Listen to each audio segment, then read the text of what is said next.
This Tuesday, the 25th of June 2024, a huge number of anti-tax protesters managed entry into the Kenya Parliament building.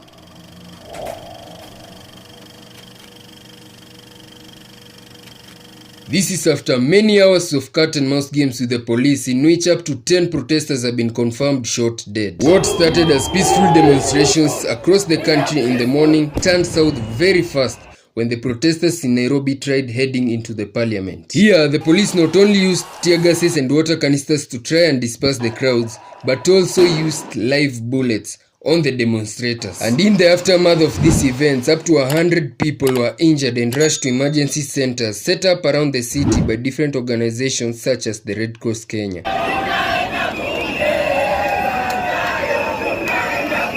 Ever since these anti-tax protests began last week, there has also been a wave of abductions of youth activists.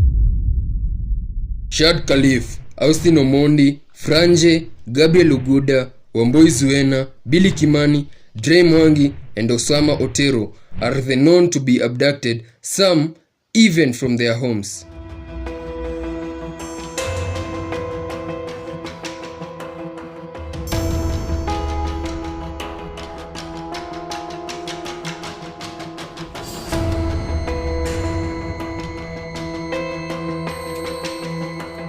Different officials and organizations have condemned these abductions as criminal acts. We have seen goons raiding homes of innocent young people at 2 a.m., very ungodly hours. At 2 a.m. they picked up Gabriel Oguda from his house here in Nairobi, and the others that the leader has read out their names, including Kina Osama, were picked up from their houses, not from the streets. And we want to say that you must release Gabriel Oguda unconditionally and immediately. And all the others who have been arrested or actually kidnapped by the police. And due to public unrest on social media platforms, some of them have been released with no charges. The reason why government officials were confused by these demonstrations is because they were the first of their kind in Kenya. Demonstrations with no leader. Who would have thought? Kenya as a whole consists of a youth population with over 80% aged 35 years and below. These are the people on the streets, being referred to as the Gen Zs. These are the people who will determine the shape of this country's future. I'm here for Kenya, I'm here for my people, I'm here for your rights. So this day, the 25th of June, will go in the books, for after a long clash and war between the anti-tax protesters and the police, the demonstrators finally made entry into the parliament compound and building, destroying everything on their path.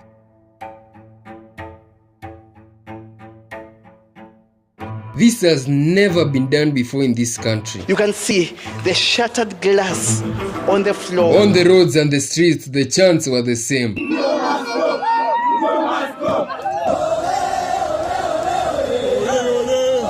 Ruto must go. Ole ole, mwizi mwizi, we are peaceful, yote yawezekana, and Zakayo ashuke are among those sung by the demonstrators. Unlike previously, on this day, property was destroyed. Some vehicles, including a police truck, were set ablaze by the protesters. And after they got entry into the parliament, furniture in the building was totally destroyed, which included smashing of windows and bringing down of parts of the parliament fence. Some of the members of parliament who voted yes to the passing of this bill were also not spared, as their businesses were looted, destroyed, and others burnt down, such as Shieni Supermarket in Nyeri and Timber Exo Club in Eldoret. After the invasion by the demonstrators into the parliament building, a section of it was also seen on fire. City Hall in Nairobi, where the office of the governor is, was also set ablaze by the anti-tax protesters. Even after these protests to reject the finance bill being at their climax, majority of the members of parliament went ahead to pass this finance bill. Will as many as of that opinion say aye? Will as many as of the contrary opinion say nay? With 196 of votes for yeses and 105 for noes, the bill went ahead and was waiting for the president's signature to be made into law. On this day, the 25th of June 2024, at 9 p.m., President Ruto gave his statement to the nation. As the people of Kenya go to bed tonight, I give you my assurance that your security, that of your families and property remains my utmost priority. It is possible that the criminals who rained terror on innocent people and attempted to challenge our law enforcement deployments are still determined to continue with their dangerous behavior. He defined the events of the day as treasonous, but also said that the government will have a conversation with the youth, saying they have demonstrated their right and have been heard. He said that criminals pretending to be protesters will, however, be dealt with. Criminals pretending to be peaceful protesters can rain terror against the people, their elected representatives, and the institutions established under our Constitution, and expect to go scot-free. As you will come to learn, this did not land well with the youth. Unless they actually see what we're saying and why we're on the streets, it will keep on coming. Yeah? Police excessive force and brutality on protesters, journalists, media, and medical personnel has been condemned by many, including church leaders and human rights organizations. Also during this protest, KTN News announced that the government had threatened to shut them down for the day's coverage. But the media house said that they will not be cowed and will continue to perform the duty of informing Kenyans without fear or persuasion. They have received threats from authorities of intention to shut us down. Would like to inform the public of our commitment to defend the public interest, and we shall not be cowed by any threats.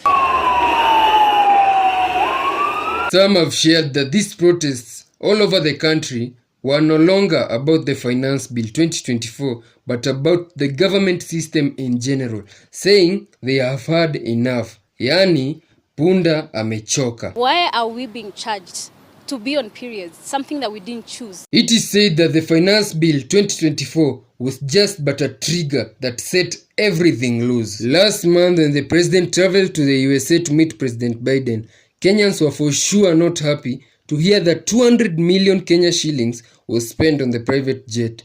This even caused uneasiness between him and the Deputy President Rigathi Gachagua. On this 25th of June 2024 at night, gunshots were heard in Githurai 45 market. Inasemekana kwamba KDF walikuja wakiwa wengi sana na walikuwa tu wana shoot carelessly. Kulikuwa na a lot of bullets. Sasa kila mkazi wa Githurai mwenye unakaa Githurai, watu wako nyumbani wanakupigia simu kuuliza uko hai, kwa sababu the bullets were hard and very many people, we are not sure but we think very many people have died. On Wednesday the 26th, the president gave his statement to the nation at 4 p.m. And listening keenly to the people of Kenya who have said loudly that they want nothing to do with this Finance Bill 2024, I concede, and therefore I will not sign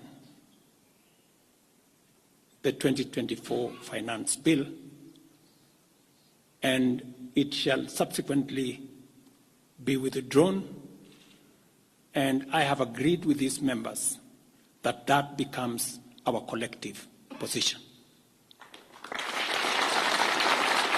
While at the State House, he said he will not sign the Finance Bill 2024 and that they have been withdrawn in totality. He stated that some of the projects that had earlier been planned out have to be cancelled, while others might take longer to be executed.